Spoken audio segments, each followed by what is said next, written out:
Hey guys, welcome to another episode of Science Powered Fitness. My name is Ryan, I'm with Fluid Health and Fitness, and today we're showing you the acetabular femoral joint. So that's what today is about. What we want to know is how the bones move inside the socket. And that's normally referred to as arthrokinematics. So the concept of joint motion is the way that the ball glides, rolls, or spins inside of the socket. So you've got two types of mechanics. You got load-bearing mechanics, where you put weight on the joint and it compresses it. And so the glide and the roll, they move opposite each other. So that means that the ball will roll one direction and glide another. So if it rolls forward, it'll glide back. If it rolls back, it'll glide forward.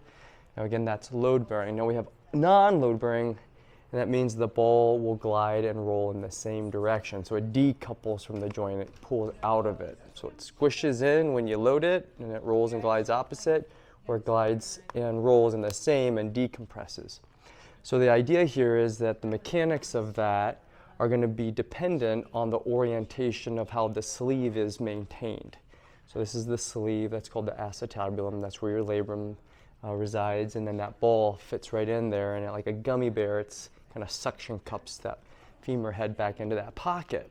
So a lot of times when we talk about hip motion, a lot of times people are simply thinking about the bone moving, but they're not thinking about the glide, roll, and spin mechanics, or they're not thinking about where the center of mass is in relationship to that ball.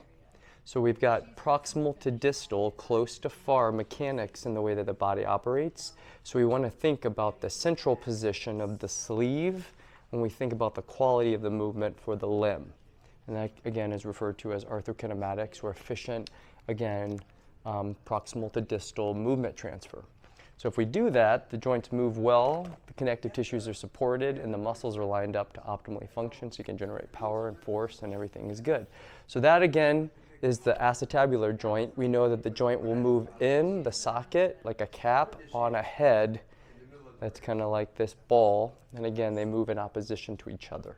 So if you properly position the hip, you can properly position the femur, and then you can maintain the glide of the knee and the strut when you're moving. So questions on any of this stuff, reach out to us, admin@fluidhealthandfitness.com. And again, remember, your body is designed to move, so stay in motion. We'll see you next time.